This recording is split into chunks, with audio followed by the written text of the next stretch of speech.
Hey everyone, and welcome to the Sunny Go One Piece podcast. On this episode, we're going to be diving into episodes 665 through 667, which will cover manga chapters 733 through 735. And we see the D Block round of the Corrida Colosseum tournament come to a surprising conclusion, as well as some surprising reveals from the Marines and Fujitora. So, synopsis. The winner of the D Block in the Corrida Colosseum comes to a shocking conclusion, setting up the finals with Diamante of the Don Quixote family, while Fujitora makes his decision about how the Marines will proceed going forward on Dressrosa, as well as his surprising overarching agenda to abolish the Shibukai known to Doflamingo. Alright, so differences. So there aren't too many large differences. Obviously, there are still a lot of smaller ones kind of peppered in throughout these three episodes that kind of just elongate the pacing, as is a overarching theme of the entire arc, unfortunately. But some of the major ones are episode 665. The anime shows far more of the fight in the D Block with Rebecca, as well as her confrontation with Slayman. In addition, other fighters like Orlumbus, Damask, and Mummy all get a little bit more screen time as well. In fact, the entire scene with Achillea protecting Rebecca is completely added in the anime and does not happen in the manga at all. In fact, they made that relationship between both of those characters a lot more important in the anime than it is in the manga. I mean, she appears for maybe like a couple panels earlier when she's protecting against the Rolling Logan, I think was his name. But other than that, she doesn't really have much of a role in the manga. Another one is the bit with Zoro getting lost is also completely added filler, with him, kind of pushing aside that little kid for trying to touch his swords, and then all the townspeople getting angry at him, thinking that it's a rogue toy. That's all added filler. He doesn't actually get lost in the manga, and it just continues to the scene where they meet up with Viola. The last one is there's an added filler moment prior to the actual canon fight of Frankie and Senor Pink, where Frankie shows off his cyborg body, and then the ladies not being impressed at all, like they usually aren't. And additionally, they also show how Mach Weiss kind of like slams down and shows that he's kind of hurt on the ground because of that. And so in the manga, you don't actually see Mach Weiss come in originally. And so you don't really know why Senor Pink is defending Mach Weiss. And so this actually shows why he's actually standing there and taking the missile to the face. But yeah, like I said, there aren't too many major differences. So let's get into the episodes themselves. And so with Usopp and Robin successfully infiltrating the factory from the last episode, the toy soldier has continued on to the palace with the expectation that the hero that is Usoland, or aka Usopp, will lead the charge to take out Sugar in the factory, to which is understandably he is freaked out about, given that it's the most critical and scary part of the plan, despite him being excited that it was a little girl at first. The Tontara continued to display their incredible power and speed and overall combat ability by taking out the guards instantly, allowing them to steal the uniforms for Robin and Usopp to disguise themselves. To which Usopp is surprised at their strength, but I love that Leo mentions that they don't hold a candle to the strength of Noland and their descendants, and makes specific reference to the fact that Noland is strong enough to be a Sea King monster, which we essentially is the first thing we see Nolan do in his flashback back in episode 287. Even though it doesn't quite look big enough to be a legit Sea King, it is definitely a huge sea beast. And we also later see him take out Nora's father, the giant snake, in one shot as well, later, on to save Moose, Kalgara's daughter, from the sacrificial altar. So Nolan was, in fact, insanely strong. And though the legend's probably been embellished to the point where he's been said of defeating Sea Kings after stories, have been passed down through the centuries for the Tontara, but it wasn't all that far off, because he legitimately could take out these like ridiculously large sea monsters like it was nothing. While the toy soldier takes control of the lift, there is one line that I found very poignant when he's kind of thinking to himself how a toy is meant to break during a person's childhood and that they will be gone by the time, the child grows to become an adult. And so that's why he must teach Rebecca everything he knows. And that same thing can actually be said of just parents in general. It's actually an almost a perfect metaphor or analogy for being a parent, which he also is to Rebecca. Similarly, in the flashback, he talks about how through time and exposure to the elements, he will rust and eventually be unable to do much and potentially die or break. And the way it's shown is basically the aging process for a parent as well. Eventually, the parent will grow old and their joints and body will begin to break down, and they may not be there, be able to be there for their child once they reach, adulthood and when they get old. And when you look at the timing of when this chapter was written and published around sort of like the 2014 or so, Oda's own daughters were about Rebecca's ages throughout these flashbacks. His daughters would have been around 5 and 8 years old. So like the beginning part of the flashback and now this part where he's sort of training Rebecca. And so you can easily see how having daughters of his own in real life has really started to kind of influence how he writes. And if you keep this in mind going forward as well, because you really start to see how being a dad for Oda changes the way he writes. And it's fascinating to kind of see in retrospect. Now, I'm not a parent or a father in any way, but I can certainly see how this would change and kind of do understand where he's coming from. When we get back to the D Block with Rebecca, something shocking has happened off screen. Everyone in the arena has been knocked out and no one who was witness to it could understand what had just happened and caused everyone to get KO'd instantly, except for one lone fighter who manages to get back to her feet, and amazingly, it's Rebecca. She has made it out of the D Block, and even among all those heavy hitters, she somehow manages to win. And how this happened for now is a complete mystery until Vice Admiral Maynard gives us some expositional insight about a certain killer in a land called Rommel, which clearly is a reference to London, complete with their own version of the Big Ben clock tower. And the way this killer is initially depicted in the anime invokes a lot of imagery from stories of the notorious serial killer Jack the Ripper. But as soon as he mentions his name to be Hakuba, you immediately realize that it's Cavendish that he's talking about, because Cavendish's epithet and horse are both called Hakuba, or white horse.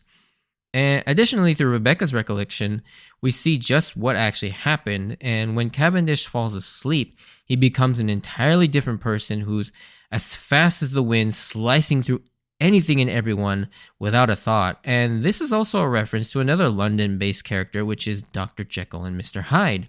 Through Maynard, it's also revealed that the reason he was ousted from his home kingdom was because of what Hakuba did while Cavendish was asleep. Cavendish will be an interesting character to see what happens to him, because at this point, he seems to be a kind of a wild card character, but as big of a character, he is, it seems like for his time to be over is a little weird, but for now, the field is set for the finals as Rebecca and Lucy, aka Sabo, Bartolomeo, Burgess are the ones left standing to face Diamante for the Mera Mera no Mi, which is pretty exciting. This is an interesting cast of characters to fight, for the final prize. And I was wondering how Rebecca was going to beat some of these guys, considering how much stronger they were, especially Cavendish. Even though this solution was definitely a kind of a cop-out, I don't really have a problem with it, especially now that I know for a fact that Sabo will be the one to eventually take the Mera Mera no Mi anyways. But after the fight, Rebecca goes back into the waiting area and runs into Bartolomeo and the Sabo Lucy, and immediately recognizes that it's not Luffy, but the part that I always note is that, like Luffy, Sabo sees a lot of their home, the Goa Kingdom, in Dressrosa. And again, like Luffy, Sabo, who was even more frustrated that he was powerless to save his home, I'm sure feels quite the desire to help now that he's grown up. And again, he now also has the power to affect change, whereas he didn't when he was a child in the Goa Kingdom. Now, what follows is what we've all been kind of waiting for since the conclusion of the last set of episodes, and that's the continuation of the Frankie versus Senor Pink fight. And even though this portion of the fight is mostly filler, I do really like that the scene emphasizes the fact that despite the fact that they're enemies, there's this sort of mutual respect growing between them. Senior Pink even defends Frankie from his own gallery of spectators and supporters. And there's a lesson here too. Like, Senior Pink and Frankie both have a very specific way of living their lives that don't really conform to normal societal standards. And they live that way not for other people, but for themselves. And yeah, to an outsider, they both look ridiculous by most societal standards. And one's dressed like a giant baby. The other is more of a pervert wearing a Speedo and a blazer jacket. But both have not 1 ounce of shame or even care what others think about how they live their lives. And they live their lives according to their own ways and their own sort of values. Now, I'm not saying go out and dress like an overgrown baby, but there is something to be said about not worrying so much about what others think and how you look and live your life. However you choose to live your life, live it with conviction for yourself and those that you care about. And I like that overall message. When we do return to the canon portion of the fight, it's so damn funny. Like, Frankie for sure really allows Oda to inject his kind of older style of humor back into the story. I especially love how the henchmen keep thinking something's going to fire out of the hair cannon, but as they're running away from the real missiles, they ultimately come to the realization that nothing's ever actually going to fire out of it. And I love that they're like running for their lives from these like explosives chasing them, but they're also kind of like struck with the realization that I guess that's really just for show. And Senior Pink, on the other hand, is really going overboard with sort of his hard-boiledness as he's seen taking said missile to the face while brushing his teeth with a shoe brush just to show how strong he is. Why he's brushing his teeth right there, I have no idea. However, despite how ridiculous Senior Pink comes off, there's something really honorable about him. He won't run away from a fight. He stands and protects his crewmate, Mach Weiss, just lying there because he's been incapacitated for temporary reasons. And this is the second time that he just kind of stands his ground, taking a hit from Frankie instead of taking the easier way out. And we'll get into more of this once we see more of the complete fight and kind of establish sort of a pattern that both Frankie and Senior Pink have during this fight. It's really fascinating, actually, when you look back on this fight, just how unique it is compared to many of the other fights in the series.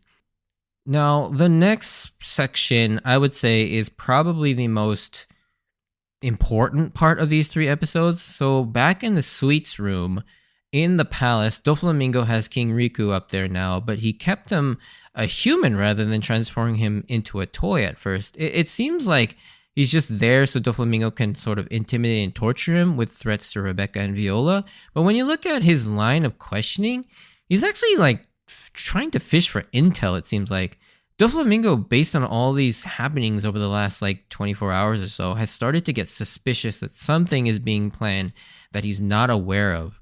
And while he still presents himself as in control and sort of villainously boasts about how strong his executives are and they have no chance against them, and the fact that he's got Law already captured, and he still believes Luffy to still be trapped in the Colosseum, he's still smart enough to actually be a little worried, which is why he still bothered to keep Riku as a human.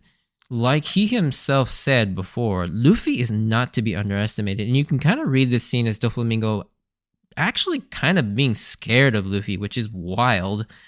It's also funny that because all he has to go on is the bounty posters for the Straw Hats, he still refers to Usopp as Soga King and actually has no idea who Usopp even is, which might actually be advantageous while he and Robin sneak around the factory. Also, notice that Law is chained to his seat as the Heart Executive, like Baby 5 mentioned, how Doflamingo had that seat saved for Law back near the end of the Punk Hazard arc. And there is a bigger story to this that will eventually get sort of expanded upon, but I like this little detail kind of looking back on this because I don't think I noticed this when I originally read this, nor even when I watched it in the anime. Now here we get to the biggest thing. The next conversation/confrontation between Fujitora and Doflamingo is sort of the big development in the wider story. Fujitora has decided to help Doflamingo take down Luffy, but mentions that just because he's against Luffy does not mean he's also on Doflamingo's side. And again, I really love Fujitora's sense of justice, sort of his humane justice focuses on the people and keeping civilian casualties to as close to zero as possible. And his decision making revolves solely around that end. And he's determined that right now, stopping Luffy will protect more people than trying to take on both Luffy and Doflamingo at the same time. However, the big bombshell, along with the threat that he will eventually come after Doflamingo once this conflict is over, is that he doesn't have a problem with just Doflamingo, but he has an issue with the whole institution of the Shibukai itself and wants to abolish it entirely. He even references Arabasta and how Crocodile also attempted something very similar and almost succeeded. He also recognizes that if he had succeeded, that it would have probably turned out very similar to what present-day Dressrosa is. It's very interesting that someone as high-ranking and influential as a Marine Admiral would be looking to do something like this, because as I have discussed in the past, the Shibukai is a very flawed system and almost borderline corrupt system. The world government kind of turns a blind eye to some of the most dangerous and powerful pirates just as long as they do their bidding when asked. But as long as their criminal ways don't interfere with the interests of the Marines of the world government, then it's all good. But as we've seen, it allows them to do catastrophically bad things like Crocodile or Doflamingo, who have or attempted hostile takeovers of an entire sovereign country, or in Moria's case, abduct and steal people's lives and shadows and perform inhumane experiments on them. Kuma has been used to make an army of murder robots, and while those have all been kind of the bad side, thankfully the other half of the Shibukai weren't so bad and were only going along with it to protect their people or themselves in the cases of like Mihawk, Hancock, and Jinbei, which again, that's basically like blackmail, which is not great in and of itself either. Of course, then there are those that use it to their advantages to undermine the Marines, which is also bad from the perspective of the Marine Admiral, like how Law and Blackbeard use their positions as Shibukai to gain access to things they otherwise wouldn't have, and ultimately it ended up being pretty bad situations. And then there's Buggy, who, he does his own thing, but it can't be great either. Of course, there is still an unknown Shibukai, but we don't know what they're up to, and we don't even know who they are yet. In short, the Shibukai system has been nothing but trouble and problematic on many levels, and it makes sense why Fujitora would want it gone. He mentions that the Reverie is coming up, and it seems like he's threatening that he's planning on using that event as a platform to perhaps lobby for the world leaders to abolish the Shibukai system. So it'll be interesting to see what comes of that. And finally, to finish off this set of episodes, we get to see what the trio of Zoro, Luffy, and Kinemon are up to. And like I mentioned earlier, I literally cannot contain my laughter while watching the three of these guys in the animal costumes run around all serious about to infiltrate the palace. Seeing them bobbing around as they run with those blank stares is just amazingly funny. Not to mention all the little things like how proud of his creation Kinemon is, and Viola explaining why it's ill-advised to take the lift because of all the risks involved. But ultimately, her biggest issue is that the three of them look way too suspicious in those costumes for them to even like infiltrate them under the disguise and undercover. So to avoid that, Viola then shows them an even more hidden passage with the service lift, and it gets even funnier when they have Luffy grab the massive stone block to act as a counterweight so they can use the basket lift. And my favorite part is once Luffy begins to run up the wall, the camera cuts to Kinemon and Zoro already seated in the basket, and again those blank stares telling Viola to get in. It's freaking hysterical. Like, especially how Kinemon like uses his frog legs to sort of wave her in.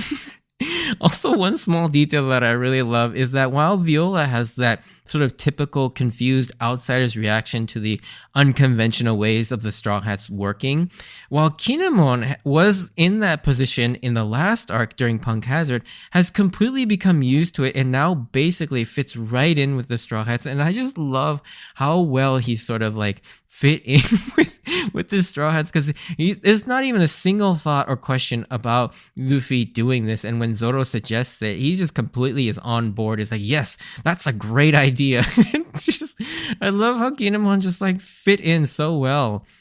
And so yeah, to close out these episodes, we're left on the cliffhanger of the final round of the Corrida Colosseum tournament about to begin, with Sabo disguised as Lucy entering the ring to win his brother's fruit back, which is epic. And one thing is that he's basically got Bartolomeo on his side, and Rebecca is kind of just sort of neutral presence as well. So he really has just like a really good opportunity to win it, actually, because basically all he has to do is contend with Diamante and Burgess, who are no slouches, I'm assuming. We haven't really seen the full extent of their strength, but given that Diamante is basically the second in command of the Don Quixote Pirates, as well as Burgess being, a commanding officer in the Blackbeard Pirates, they're both going to be pretty strong, but I think the odds kind of favor Sabo in a lot of ways. Despite knowing what the outcome will be, I remember I was still very interested to see how we get to that point, because we know this whole thing is probably rigged to be in Diamante's favor. And we also didn't quite know how strong Sabo is at the time, but if he's anything like his brother, he's probably a beast, considering he was on par with Ace and stronger than Luffy as a kid. So you would imagine that he'd also be pretty strong, especially being trained by Dragon and maybe Ivankov at some point. But yeah, we'll have to wait and see about that. But if you did enjoy this, send me a like or comment. And if you want to join me on this journey of rewatching One Piece, please consider subscribing. Check out my Instagram at SunnyGo Podcast for updates on when I post up new episodes, as well as to see my manga collection and my card collection. And yeah, of course, like I always say, just listening to the podcast is enough for me. But if you feel like extra supporting me, feel free to check out my Buy Me a Coffee profile. And as always, I wanted to thank you for taking the time out to listen to my podcast. No spoiler section for this episode. So yeah, just stay safe out there, and I hope to see you on the next episode. Bye!